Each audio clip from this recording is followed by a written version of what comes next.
इस एपिसोड की शुरुआत में दिखाते हैं कि फैंग उन सभी वर्म को कंट्रोल कर लिया होता है और उसे कंट्रोल करने के बाद वो उनका सोर्स वाइन को भी कंट्रोल कर लेता है और उसका सोर्स वाइन को भी अपने कब्जे में ले लेता है। वो सब करने के बाद फैंग वापस अपने लोगों के पास चला जाता है, जहाँ पर फैंग को वापस जिंदा आते देखकर किंग सन काफ़ी ज़्यादा हैरानी से कहने लगा होते हैं कि ये तो इम्पॉसिबल है, क्योंकि कोई भी जिंदा वापस लौट के आज तक आया ही नहीं है। और उसकी बहन भी फैंग को देखकर अपने मन में कहती है कि मुझे कभी लगा नहीं था कि बाहर में मेरे भाई से भी कोई ताकतवर बंदा मैं देख सकती हूँ। तभी वो लोग एक दूसरे को खुद से इंट्रोड्यूस कर लेते हैं और फैंग का ह्यूमन रेस से होने वाला बात जानकर वो लोग थोड़े से और ज़्यादा हैरान हो जाते हैं, क्योंकि ह्यूमन रेस इतना ज़्यादा ताकतवर नहीं होते हैं। वहीं पर फैंग उससे पूछता है क्या तुम मेरे साथ एक डील करना चाहोगे। किंग सन थोड़ा सा चौंकते हुए पूछता है डील, कैसा डील, पहले ये तो मुझे बता दो कि उस डील का मैं करना क्या होगा। फैंग बताना शुरू करता है कि अगर तुम मेरे साथ एक डील को अग्री कर लोगे तो अगर मुझे फ्यूचर में कोई भी सोर्स फैन मिलेगा तो मैं उसका 50% तुम्हें दे दूंगा। ये सुनकर किंग सन थोड़ा सा चौंक जाता है और चौंकते हुए कहता लेकिन मैंने सुना कि इंसानों के पास जितना भी सोर्स फैन बचा हुआ है वो सभी के सभी सोर्स फैन में सोर्स स्टोन खत्म हो गया है, कहीं इसका मतलब तुम लोगों को कोई नया वाइन तो नहीं मिल गया है ना। लेकिन मुझे तो शक है कि इंसानी रेस का ताकत के दम पर तुम लोग कंपटीशन में पार्टिसिपेट भी नहीं कर सकते हो। इसका जवाब देते हुए फैंग उससे कहता है कि मैं इंसानी रेस का बात नहीं कर रहा हूँ, बल्कि मैं अपना पर्सनल सोर्स वाइन का 50% देने की बातें कर रहा हूँ। अब ये सुनकर तो सभी के सभी लोग और ज़्यादा हैरान हो जाते हैं और किंग सन थोड़ा सा एक्साइटेड होकर उससे पूछने लगा होता है कि तुम्हें मुझसे क्या चाहिए। ये बोलकर वो सोचता है कि ये बिना किसी परेशानी के जंगल के अंदर में जाकर बिना किसी इंजरी के बाहर भी आ गया है, इसका मतलब ये हो सकता है कि ये बंदा फेक नहीं रहा है।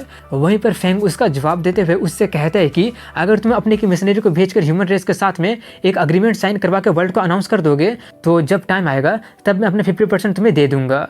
उसकी बातें सुनकर किंग सन उससे डील करने के लिए मान जाता है और कहता है लेकिन मैं ये जानने के लिए काफ़ी ज़्यादा उत्सुक हो रहा हूँ कि अगर तुम्हारा सोर्स वाइन से स्टोन निकालने का कितना ज़्यादा बॉटम लाइन है।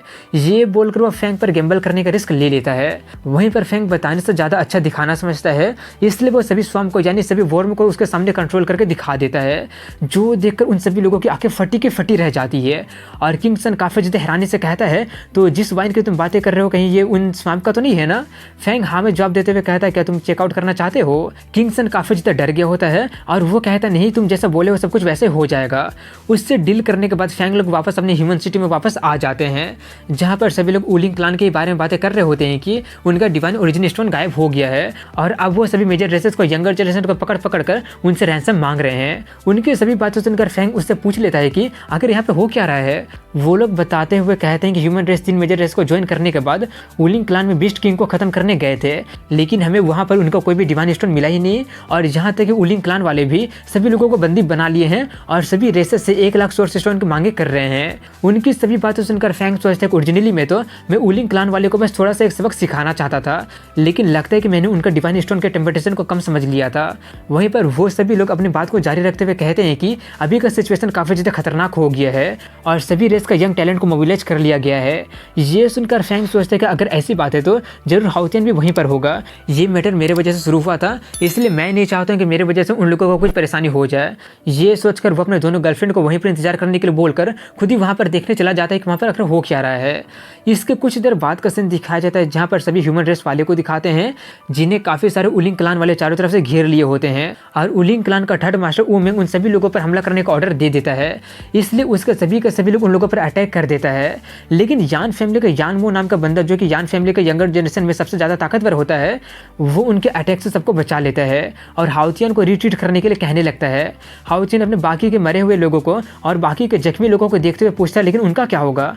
यान वो कहते हैं कि हमारे पास उन्हें अबैंडन करने के अलावा अब और कोई चारा बचा ही नहीं है, फाइट मत करो, रिट्रीट कर लो। ये बोलकर वो वहाँ से भागने लगा होता है, लेकिन उसका भागने देने से पहले ही वुलिंग क्लान का सेकंड मास्टर वहाँ पर उली अटैक करते हुए आ जाता है और अटैक करते हुए कहता है कोई नहीं भाग रहा है। वुलिंग क्लान के 2 मास्टर को देखकर सभी लोग काफ़ी ज़्यादा हैरान हो जाते हैं, लेकिन फिर भी वो लोग आखिरी सांस तक फाइट करने की बातें कर रहे होते हैं और मरने से पहले अपने साथ वो लोग कम से कम एक को तो लेकर जाने की बातें कर रहे होते हैं। ये बोलकर वो सभी लोग उन पर अटैक करने के लिए आगे बढ़ने लगे होते हैं, जो देखकर दोनों मास्टर काफ़ी ज़्यादा भड़क जाते हैं और वो लोग उन पर अटैक कर देते हैं, जिससे सभी लोग पिट जाते हैं और कुछ लोग काफ़ी ज़्यादा जख्मी भी हो जाते हैं। लेकिन तभी उन लोगों को वहाँ पर काफ़ी ज़्यादा अजीब आवाज़ें सुनाई देने लगी होती है, इसलिए सभी लोग उसी आवाज़ की दिशा की तरफ देखने लगे होते हैं तो उन्हें पता चलता है कि वहाँ पर फेंग हाउ उन्हें कीड़ों पर बैठकर आ रहा होता है। उसे देखकर हाओ चिन उसे वहाँ पर नहीं आने के लिए बोलकर उसे जल्दी से वहाँ से भागने के लिए कहने लगा होता है। लेकिन दूसरी तरफ में एक और कमज़ोर इंसान को आता देखकर उली हंसते हुए कहने लगा होता है कि देखो तो एक और इंसान आ गया है और वो भी काफ़ी ज़्यादा कमज़ोर लग रहा है। अब जबकि तुम यहाँ पर आ ही गए हो तो वापस जाने के बारे में भूल जाना। ये बोलकर वो अपने बीस्ट का यूज करके उस पर अटैक करवा देता है, जो देखकर हाओ चिन काफ़ी ज़्यादा घबरा गया होता है और उसे जल्दी से वहाँ से भागने के लिए कहता है। दूसरी तरफ में उसका बीस्ट का अटैक करने से पहले ही उसके सभी कीड़े आकर उसे रोक देते हैं और उसे पर हमला करके उसे निकल जाते हैं और कुछ ही देर में वो लोग उस बीस्ट को पूरी तरह से निकल कर गायब कर देते हैं, जो देखकर उली काफ़ी ज़्यादा हैरान हो जाता है। लेकिन जल्दी से वो फिर से उस पर हमला करने के लिए आगे बढ़ने लगता है और वो काफ़ी ज़ोरदार हमला कर देता है, लेकिन उसका अटैक के भी उस पर कोई असर होता ही नहीं है और उसका सभी का सभी अटैक पूरी तरह से बेकार हो जाता है, जो देखकर तो उली काफ़ी ज़्यादा हैरानी से कहने लगा होता है कि आखिर ये सब हो क्या रहा है। दूसरी तरफ में वो सब देखकर हाओ चिन भी सोचने लगा होता है कि ये तो वुलिंग क्लैन का सेकंड मास्टर का अटैक को भी सह ले रहा है, सिर्फ कुछ ही दिन हुआ है, आखिर फेंग हाओ इतना ज़्यादा ताकतवर कैसे बन गया है। वहीं पर फेंग को दिखाते हैं जो उससे कहते हैं कि अगर तुम्हारा हो गया हो तो अब मेरा अटैक करने का बारी आ गया है। ये बोलकर वो अपने हेवनली पनिशमेंट वाला लाइटनिंग का यूज करके उन सभी कीड़ों को एक बहुत ही बड़े मोस्टर में बदल देता है, जो देखकर उली को तो फटने लगी होती है, लेकिन वो फिर भी हार ना मानकर उस पर अटैक करने लगा होता है। लेकिन उसका अभी भी कोई फायदा नहीं होता है, जो देखकर वो दोनों काफ़ी ज़्यादा हैरान हो जाते हैं। वो लोग हैरान हो ही रहे होते हैं कि तभी फेंग का बेस्ट उनका स्पेल को भी स्वॉलो कर जाता है। अब वो देखकर तो वो लोग काफ़ी ज़्यादा डरने लगे होते हैं। दूसरी तरफ में वैसा रिजल्ट देखकर सभी इंसान काफ़ी ज़्यादा खुश होने लगे होते हैं और फेंग का काफ़ी ज़्यादा तारीफ भी करने लगे होते हैं। दूर से वो सब यानमो देखकर काफ़ी ज़्यादा हैरानी से सोचने लगे होते हैं कि उसके पास लाइटनिंग एट्रीब्यूट है, कहीं इसका मतलब वो मेरे जान फैमिली से तो बिलोंग नहीं करता है ना। वहीं पर उली को दिखाते हैं जहाँ पर वो अपने लोगों से हेल्प मांगने लगा होता है, इसलिए उसके सभी लोग मिलकर फेंग के बेस्ट पर हमला करने लगे होते हैं, लेकिन उसका भी कोई फायदा ना देखकर अब उन सभी लोगों के फटने लगी होती है। उन लोगों के फटी रही होती है तभी फेंग उन सभी लोगों पर हमला करने के लिए कह देता है, इसलिए फेंग का बेस्ट अपना और काफ़ी सारा मुंह निकाल कर सभी लोगों पर हमला करने लगा होता है, जो देखकर सभी लोग वहाँ से भागने लगे होते हैं और वो देखकर उली भी काफ़ी ज़्यादा भड़क जाता है। लेकिन अब उसके पास गुस्सा होने के अलावा और कोई चारा होता ही नहीं है और वो कुछ कर भी नहीं पा रहा होता है, इसलिए वो अपने लोगों को रिट्रीट करने के लिए बोलकर वो लोग भी भागते हुए उसे धमकी देते हुए वहाँ से भाग जाते हैं। इसके कुछ देर बाद का सीन दिखाया जाता है जहाँ पर फेंग सभी लोगों को हील कर रहा होता है। सभी लोगों को हील करने के बाद फेंग उनसे पूछता है कि सिर्फ इतना ही बचा है क्या। हाओ चिन कहता है कि मैं सच में काफ़ी ज़्यादा असेम्ड हूँ, मेरा लैक ऑफ एबिलिटी के कारण ये सब हो गया है। फेंग उससे कहता है तुम ज़्यादा चिंता मत करो, मैं उनका मौत का बदला जरूर लूँगा। ये बोलकर वो अपने बनाए हुए बेस्ट पर बैठकर वुलिंग क्लैन वाले से बदला लेने के लिए जाने लगा होता है। उससे ज़्यादा देखकर बाकी के इंसानी रेस वाले भी उसका पीछे पीछे तमाशा देखने जाने लगते हैं। इसके कुछ देर बाद का सीन दिखाया जाता है जहाँ पर फेंग जाकर सभी वुलिंग क्लैन वालों को चारों तरफ से घेर लिए होते हैं और उस पर हमला करने लगा होता है। अचानक हमले से वो सभी लोग काफ़ी ज़्यादा घबरा गए होते हैं और उन्हीं में से एक बंदा जल्दी से सेंट स्ट्रीलम में ब्रेक थ्रू करके स्वर्ड स्ट्रीलम से भागने के बारे में सोचने लगा होता है, जो देखकर उली और उमिंग काफ़ी ज़्यादा गुस्सा हो जाता है क्योंकि वो उन्हें छोड़कर भाग रहा होता है। लेकिन उसका भागने देने से पहले फेंग का बेस्ट उसे वहीं पर पकड़ लेता है और वहीं पर उसका काम तमाम कर देता है। तभी वो लोग फेंग से पूछने लगे होते हैं कि अगर तुम क्या लोगे फिर तुम रुकने के लिए मान जाओगे। फेंग कहता है मेरा रुकना इम्पॉसिबल भी नहीं है, लेकिन इसके बदले तुम्हें मेरे कुछ शर्तों को पूरी करनी पड़ेगी। उली उनसे फाइट करते हुए कहता है ठीक है, लेकिन पहले इन्हें रुकने के लिए तो बोलो। फेंग उन्हें रोकते हुए कहता है जब तक तुम लोग भागने की कोशिश नहीं करोगे ये लोग भी कुछ नहीं करेंगे।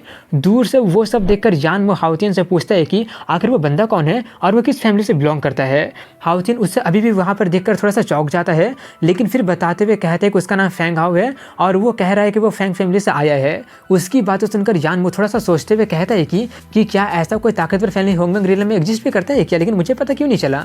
वहीं पर फेंग को दिखाते हैं जहाँ पर वो अपना शर्त बताते हुए कहता है कि पहला शर्त यह है कि तुम्हें अपना डिवाइन स्टोन मुझे देना पड़ेगा। ये सुनकर वो दोनों काफ़ी ज़्यादा भड़क जाते हैं और कहने लगे होते हैं कि वो हमारे पास नहीं है, उससे पहले ही कोई लेकर भाग गया है। उनकी बातें सुनकर फेंग सोचता है मुझे पता है कि वो तुम्हारे पास नहीं है, लेकिन ये अच्छा होगा अगर तुम लोग एक और मुझे दे सकते हो तो। ये सोचकर वो उनसे कहता है कि मैं फिर से रिपीट करता हूँ कि मेरा पहला डिमांड है, मुझे एक डिवाइन स्टोन चाहिए। ये सुनकर उमिंग चिल्लाते हुए कहने लगा होता है कि चाहे कुछ भी कर लो हम उसे नहीं देंगे, क्योंकि वो हमारे पास है ही नहीं, इसलिए हम उसे तुम्हें दे ही नहीं सकते हैं। लेकिन तभी उसका मुंह से वो सब कुछ सुनकर उली उस पर चिल्लाते हुए कहता है क्या तुम सबको मरवाना चाहते हो क्या। ये बोलकर वो फेंग हाओ से कहता है कि हम तुम्हारे शर्त को मानते हैं, लेकिन उसे तुम्हें देने में हमें कुछ टाइम लग जाएगा। उसकी बातें सुनकर फेंग कहता है चलो ठीक है, अब दूसरा शर्त की तरफ बढ़ते हैं। दूसरा शर्त के बारे में सुनकर वो लोग काफ़ी ज़्यादा भड़क जाते हैं और कहने लगे होते हैं कब तक ये खत्म नहीं हुआ क्या। फेंग कहता नहीं, अभी तो और आना बाकी है। ये सब सुनकर उनका दिमाग काफ़ी ज़्यादा खराब हो जाता है, लेकिन वो लोग कुछ कर ही नहीं पा रहे होते हैं। और इसी के साथ यहीं पर इस एपिसोड की एंडिंग हो जाती है। तो मिलता हूँ कुछ देर के बाद अगले एपिसोड में, तब तक के लिए have a good day. Video को लाइक कमेंट शेयर के साथ चैनल को सब्सक्राइब जरूर कीजिएगा।